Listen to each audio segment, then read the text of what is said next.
Just to let readers know, I am a female.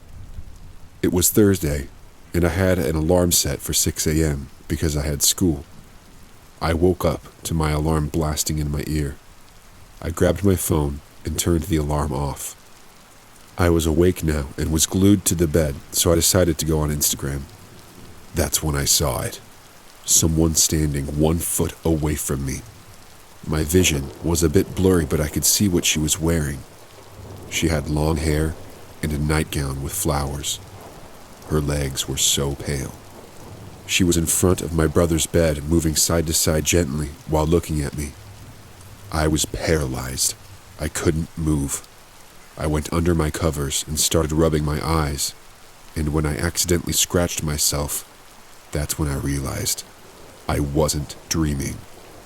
I pulled my covers off, and she was still there. All I could do was call for my brother's name. For my brother's privacy, we'll just call him Jack. I whispered while crying, "Jake, use your flashlight." I said this about 5 times while crying louder. He heard me on the 6th time, and he woke up and grabbed his flashlight. That's when she vanished, and my dog woke up. I was still scared and crying. I told my brother what happened, and I still went to school. When I came back, I told my mom, and what she said still chills me to the bone. She said a woman had died in our house. She used to live with her son. When she died, her son moved away, and my mom rented the house. I'm no longer comfortable being in this house.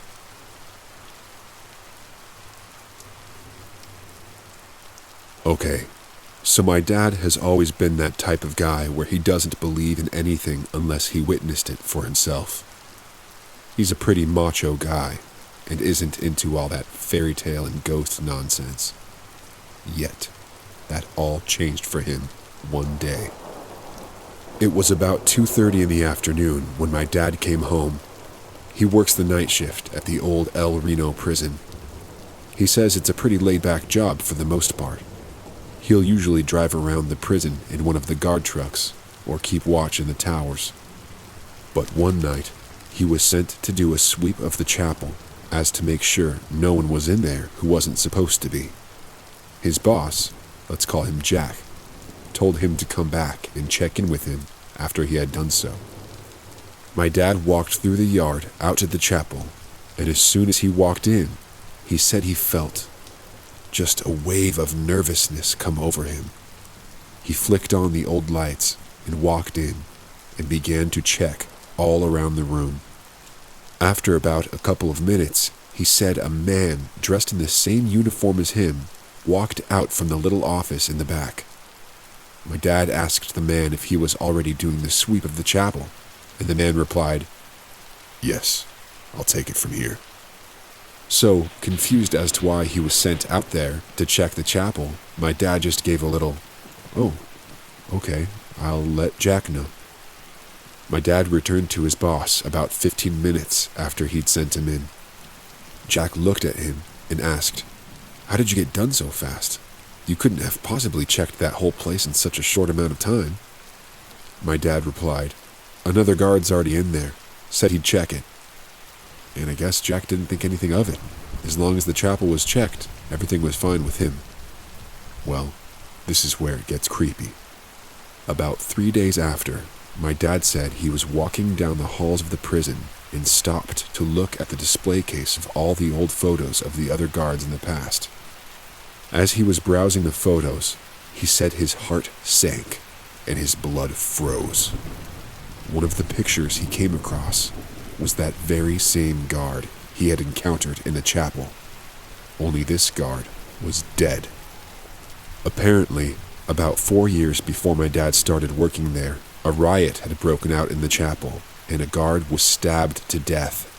And that guard was the same man my dad had seen in the old chapel. But out of the 12 years of working there, not once had he ever heard about the riot until now. I don't know if they just don't talk about it, or maybe they're scared it might scare off some of the newbies, or if it's just something a lot of them had forgotten about. All I can say is, my dad is now a firm believer in the paranormal, and not once has he ever gone back into the creepy chapel.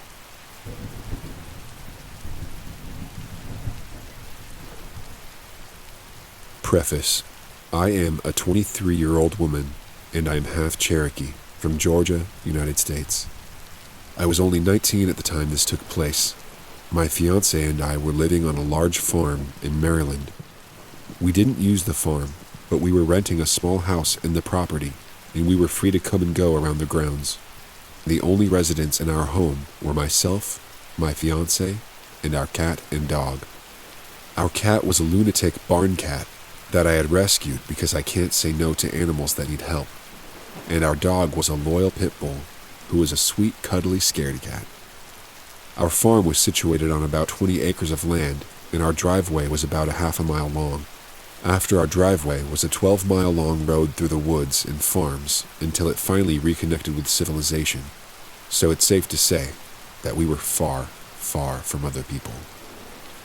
The first few miles were through open farmland, followed by a brief patch of forest, and then about a half a mile of wheat fields, and then solid forest for 2 more miles.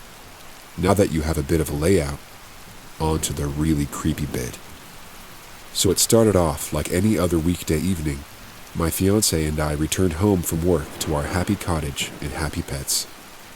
Harley, our dog, was frantic to go for a walk, so I quieted her and changed into walking clothes and asked if my fiancé would want to join me. He had gotten home shortly after me and said that he'd seen one of those coyotes that we have close to the field by our house. But, as you may know, coyotes are mostly scavengers, especially out here on the East Coast, so I wasn't too worried, and I'm very capable of defending myself. I called him a wuss, and then told Harley that we could go, and that we'd be fine without him. Laughing to myself, we left the cottage and started walking toward the driveway. The sun was going down, and the October air had started to get a chill to it, and it rustled through the cornfields next to our long driveway. The corn was about 6 feet tall at this point in the year, and impossible to see through, so I assumed that my fiancé was just trying to scare me because there was no way he could have seen a coyote in this field. Harley was enjoying her time in the field, tearing in and out of corn stalks on our walk up the driveway. By the time we reached the end of the driveway, the sun had set, and the moon, which had already come out, was shining high above the fields. We turned left, down the road, and proceeded across the first section of the field. We relaxed and enjoyed our walk through the night air. We reached the first small section of trees, and Harley stopped and bumped into my leg, letting me know there was something ahead. It wasn't a coyote or a deer, but there was a rabbit that had been hit by a passing car and was still struggling. As much as I hate to say this, there was no way it was going to live, and honestly, it's probably what drew the coyote pack in. I knelt down by it, and using my knife, quickly put it out of its misery, as my family had taught me, and let it pass into the next life. Feeling sad, but somewhat relieved that all we had encountered was a handful of deer and that poor rabbit, we continued on our walk and passed into the next field. Now, this is the part you have been waiting for, and I don't know what it was, but here it is. We rounded the corner of the field and into an area with wheat on our left and forest on our right, and the air seemed to go still. Harley got closer to me, and I heard rustling in the wheat field. I saw 3 tails circling back toward the forest. Coyotes. The eastern coyotes are small, but in a pack, they get pretty ballsy. Harley raised her heckles and I yelled, "Get out of here! Go on!" as loud as I could, and the coyotes, startled, scattered off into the trees. I decided to turn around and get out of there before they decided to regroup, because I'm brave, but I'm not going to walk into a darkened forest with a coyote pack and a cowardly pit bull. We turned to head back, and again I heard a rustling in the wheat. A confused coyote? I thought it must be, but no. Harley was standing stock still, staring at the wheat, and I whistled for her to come with me. That high-pitched, ear-piercing, 2-fingered whistle. That snapped her out of it for a second, when suddenly, my whistle was returned from inside the wheat. All of a sudden, all of the family legends I had heard came flooding back to me, and I expected to see a tall, thin creature emerge, but nothing did. I didn't smell rotting meat or feel a sense of dread. Instead, I was transfixed with fear and curiosity. I whistled again. The whistle was returned again. Very human sounding, but at the same time, not. Against my better judgment, I said, "Hello?" My own voice replied, "Hello?" My hand on my knife, I said, "Show yourself." Silence. No bugs, no coyotes, just my own breath. Slowly, the rustling started again, and I turned on my flashlight. I shined it on the wheat field, and what I saw confuses me to this day. Animal eyes. That green-yellow reflection of light was cast back at me, but what it was connected to didn't make any sense. There was a girl, no more than 14 or 16, crouched in the wheat. She wore what I think must have been some kind of deerskin or fur, and she was naked otherwise.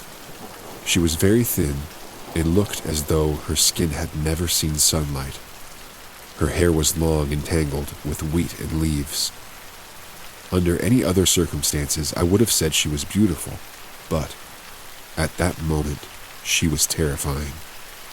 We stared at each other for what must have been a solid minute or so, but felt like much longer until I heard the unmistakable coyote howl from the forest. Both of our heads snapped toward the noise, and immediately I heard her take off through the wheat toward the sound. At that same moment, Harley took off toward our house, and I went after her. We didn't stop running until we got to the driveway. I could still hear the howling in the distance, and we started walking at a brisk pace. We made it back to the cottage with no further problems, and I didn't tell my fiancé about it, not wanting him to go out with a gun. I was awoken in the middle of the night that night by the sound of coyotes outside our cottage. This wasn't usual, but now I wondered if she was with them. When I was coming home from work about a month later, I had stopped obsessing about that night and almost thought I had imagined it when I had to slam on my brakes for something in the road.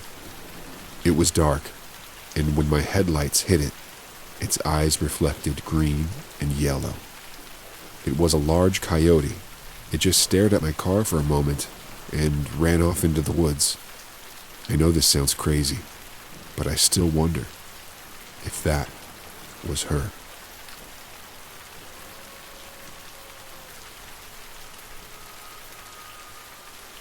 My name is Matthew, and this is a true story that took place in my childhood home. I found myself at home one weekend night. My parents were out of town, and I was returning from a canceled sleepover at a friend's house. The lights were on when I got in the door, and I remember getting a phone call from that same friend shortly thereafter, which would end up being the last normal event of the night. My brother was playing video games in the next room, and I could hear him tapping furiously at a video game while I spoke on the cordless phone. I walked around in the living room and ended the phone call in the kitchen when I remember hearing some kind of high-pitched squeal that came from the house somewhere. I couldn't place where it was coming from, as it sounded the same in every room I went to investigate. It finally ended after about a minute when it was interrupted by the phone ringing, but the phone was not in the kitchen where I left it. It was in the bathroom on the counter in front of the sink. I answered the phone, and there was nobody there, so I hung up. It was at this point where I heard a dragging sound, like a large, heavy object was being dragged in the attic crawl space above me. I followed the sound as it slowly navigated from room to room, and ended up in my parents' bedroom, which still had a waterbed. After the sound made it to the far wall, it stopped, and the phone rang again. This time, my friend was on the other end of it. I told him what was going on, and he told me to be careful, and call the police. After I got off the phone, I lay down on the waterbed and was horrified to find a body-shaped solid object inside the waterbed. I then heard a knock on the door and answered it quickly, but there was nobody there. It was at this point where my brother called me from his room to check something out that he had just discovered in the game he was playing.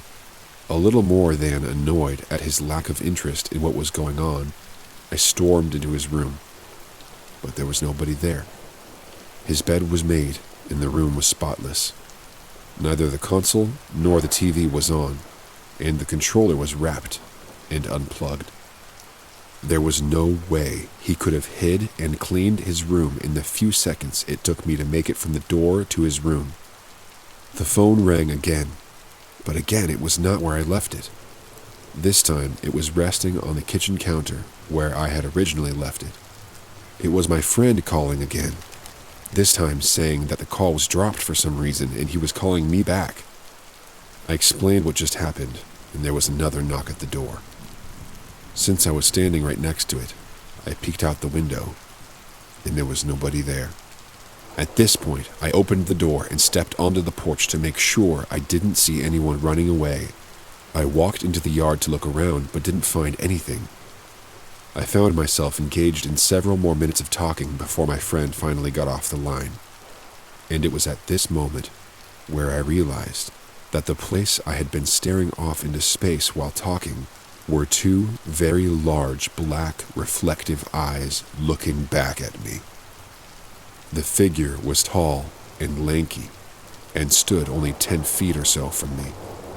The most notable feature he wore was an inhumanly large smile, and he was grinning with oily metallic teeth, literally from ear to ear. Despite me staring directly at him for more than 5 minutes, I pretended I did not notice him, and through willpower alone, made it inside the house without running as fast as I could, and instead, walking calmly. I remember feeling like if I ran, he would chase me, and somehow knew that he would have caught me easily. I barricaded myself in my room the rest of the night, and did not fall asleep until the sun came up the next morning, and my parents were home. Nothing like that had ever happened to me before, and nothing like that has ever happened since.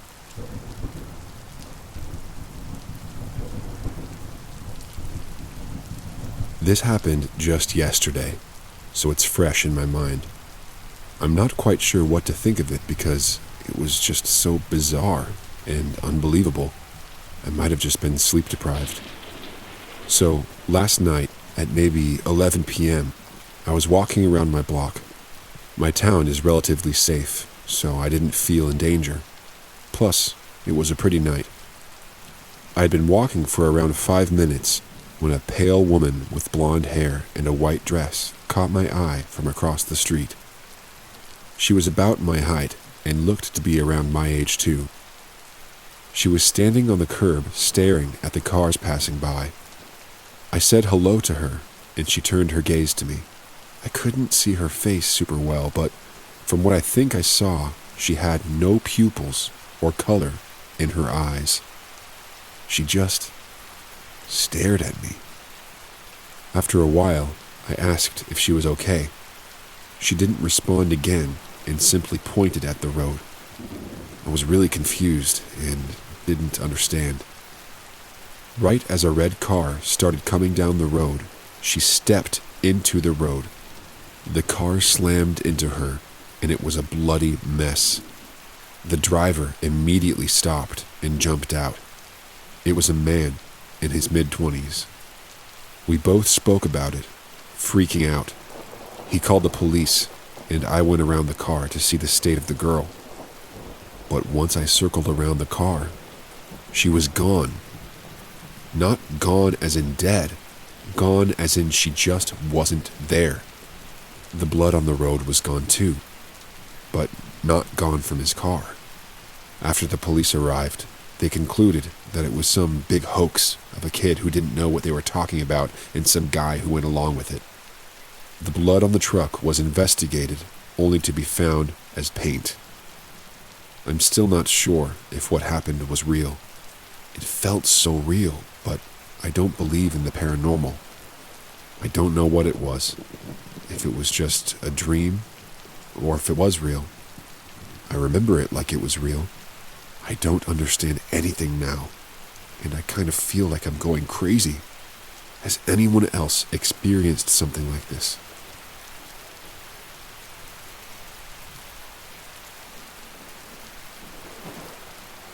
I live in a town that is fairly safe. I always feel comfortable walking places alone, until one walk. It was during the clown craze, which I thought was fake, until they said they were going to a school in my town. I was walking to our library to play games because I have no consoles or computers at home. There was a small open spot of land right next to the library, and I was there. I looked across the street the same time a person looked back at me, and they were dressed as a clown. My worst nightmare. He held a machete and turned his head and started laughing. I was horrified. Then he started running across the street. All I could do was try to run. I was a short 11-year-old kid, 4 feet 10 inches. The clown seemed to be around 6'3" and fast. While he ran, he laughed. After a little while, I was so scared I couldn't scream. I just ran to the library and hoped he would leave. When I finally got inside, I looked out the big window. He was standing with his head tilted sideways, waving his machete. If it weren't for me having played soccer, I probably wouldn't have survived to turn 14. I never told anyone.